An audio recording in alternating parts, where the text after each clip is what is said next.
Assalamualaikum warahmatullahi wabarakatuh. Perkenalkan, nama saya Dimas Indrajaya Sumardi dari kelas AKP 5A Program Studi Akuntansi Keuangan Publik.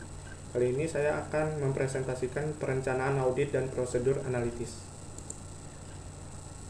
Perencanaan audit, ada 3 alasan utama mengapa auditor harus melakukan perencanaan penugasan dengan tepat. Yang pertama, agar auditor mampu mendapatkan cukup bukti yang memadai sesuai dengan kondisinya. Yang kedua, untuk menjaga supaya biaya audit terjangkau. Dan yang ketiga, mencegah kesalahpahaman dengan klien.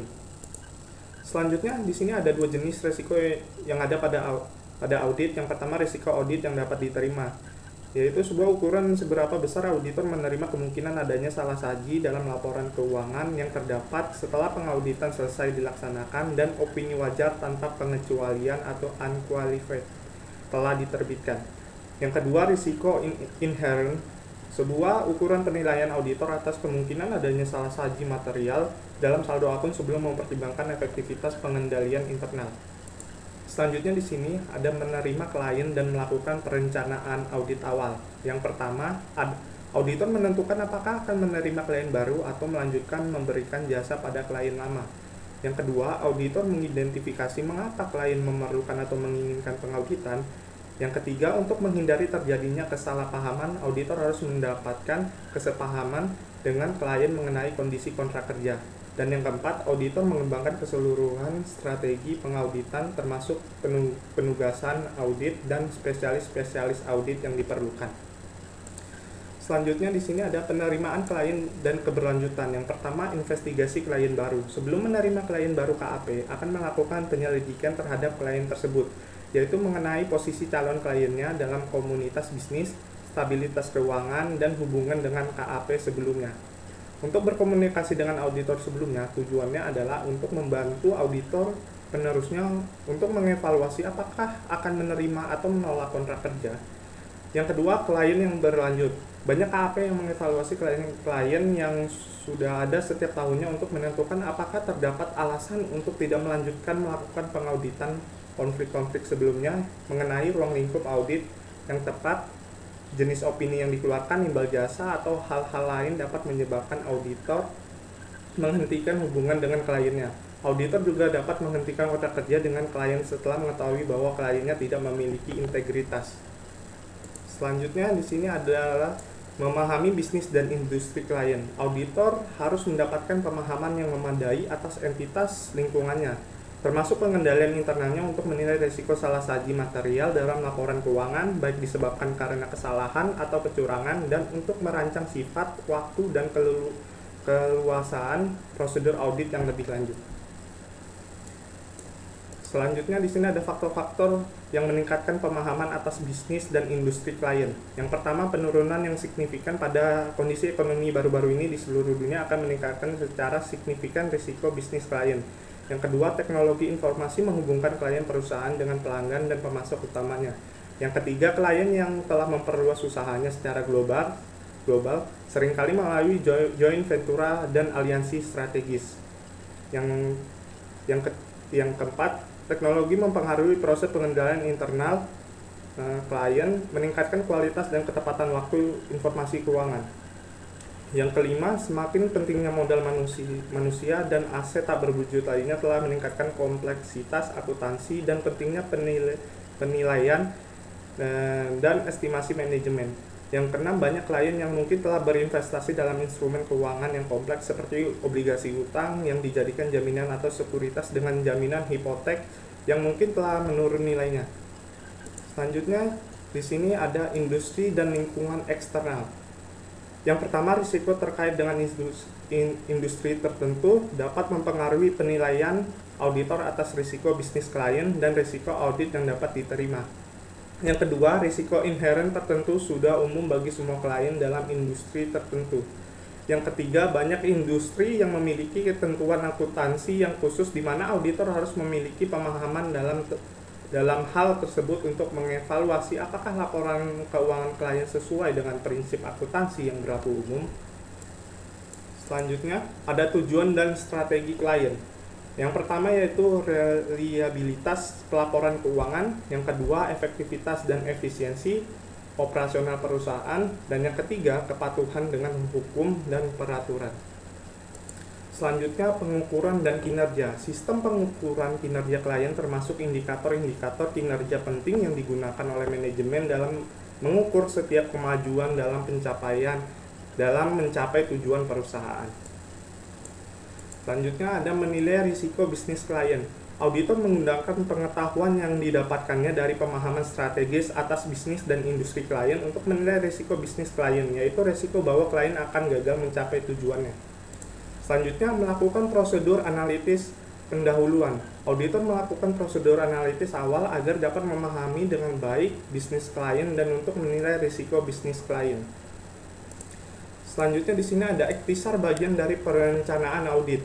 Tujuan utama perencanaan adalah untuk mendapatkan pemahaman atas bisnis dan industri klien yang digunakan untuk menilai risiko audit yang dapat diterima risiko bisnis klien dan risiko salah saji material dalam laporan keuangan. Selain itu ada 4 bagian tambahan, di mana 4 bagian tambahan dari perencanaan audit itu yang pertama menetapkan materialitas dan menilai risiko audit yang dapat diterima serta risiko bawaan, yang kedua memahami pengendalian internal dan menilai risiko pengendalian, yang ketiga mendapatkan informasi untuk menilai risiko kecurangan, yang keempat mengembangkan rencana audit dan program audit secara keseluruhan.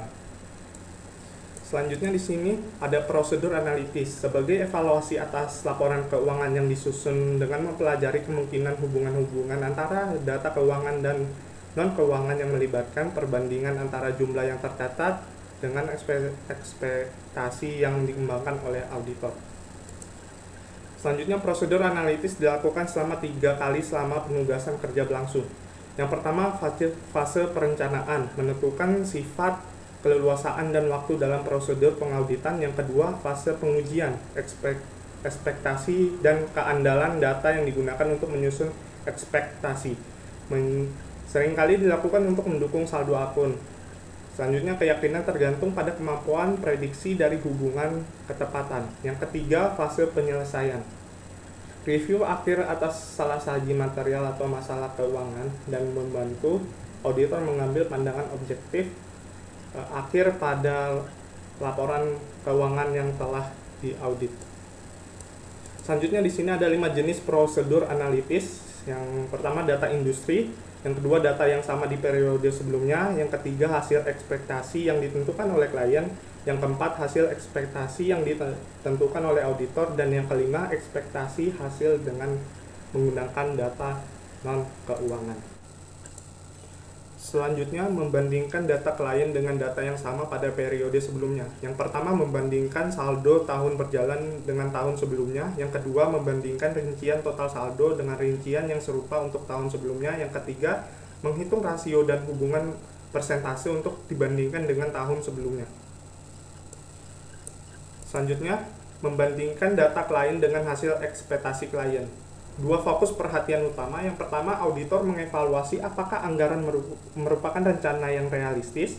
Yang kedua, kemungkinan informasi keuangan periode berjalan telah diubah oleh personel klien agar sesuai dengan anggaran.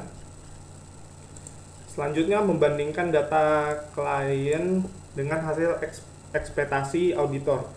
Auditor memperkirakan berapa seharusnya saldo suatu akun dengan mengkaitkannya dengan akun neraca, laba rugi, akun lainnya, atau dengan menggunakan proyeksi yang berdasarkan pada beberapa tren historis. Selanjutnya yaitu rasio keuangan umum. Di sini yang pertama, alat analisis keuangan yang digunakan untuk menilai kinerja suatu organisasi bisnis dan dilihat dari perbandingan data keuangan. Yang kedua, menunjukkan nilai kinerja perusahaan apakah sudah tergolong baik atau belum. Yang keempat, memberikan gambaran kinerja saat ini yang diproyeksikan ke masa mendatang. Ya, dan yang kelima, manfaatnya adalah bagi penganalisis bisa membantu para manajer selaku pengambil keputusan mempertimbangkan hal-hal krusial sebelum menetapkan keputusan terkait operasional perusahaan. Selanjutnya, di sini kemampuan membayar utang jangka pendek. Di sini ada 3 rasio kas, rasio cepat, dan rasio lancar. Rasio kas sama dengan kas ditambah sekuritas dibagi kewajiban lancar. Selanjutnya rasio cepat sama dengan kas ditambah sekuritas ditambah piutang usaha bersih dibagi dengan kewajiban lancar. Rasio lancar sama dengan aset lancar dibagi kewajiban lancar. Perusahaan membutuhkan tingkat likuiditas yang wajar untuk membayar utangnya ketika jatuh tempo, dan ketiga rasio tersebut mengukur likuiditasnya. Jadi dengan menelaah ketiga rasio itu akan terlihat bahwa rasio kas mungkin berguna untuk mengevaluasi kemampuan membayar utang dengan segera, sedangkan rasio lancar atau current rasio memerlukan konversi aset seperti persediaan dan piutang usaha menjadi kas sebelum utang dapat dibayar. Selanjutnya di sini ada rasio aktivitas likuiditas. Di sini yang pertama ada perputaran piutang usaha sama dengan penjualan bersih dibagi piutang kotor rata-rata. Yang kedua, jumlah dari penagihan utang sama dengan 365 hari dibagi perputaran piutang usaha. Yang ketiga, perputaran persediaan sama dengan harga pokok penjualan dibagi persediaan rata-rata. Dan yang keempat, jumlah hari penjualan persediaan sama dengan 365 hari dibagi perputaran persediaan. Jika sebuah perusahaan tidak memiliki kas dan item yang mirip dengan kas yang mencukupi untuk memenuhi kewajibannya, kunci bagi kemampuan membayar utangnya adalah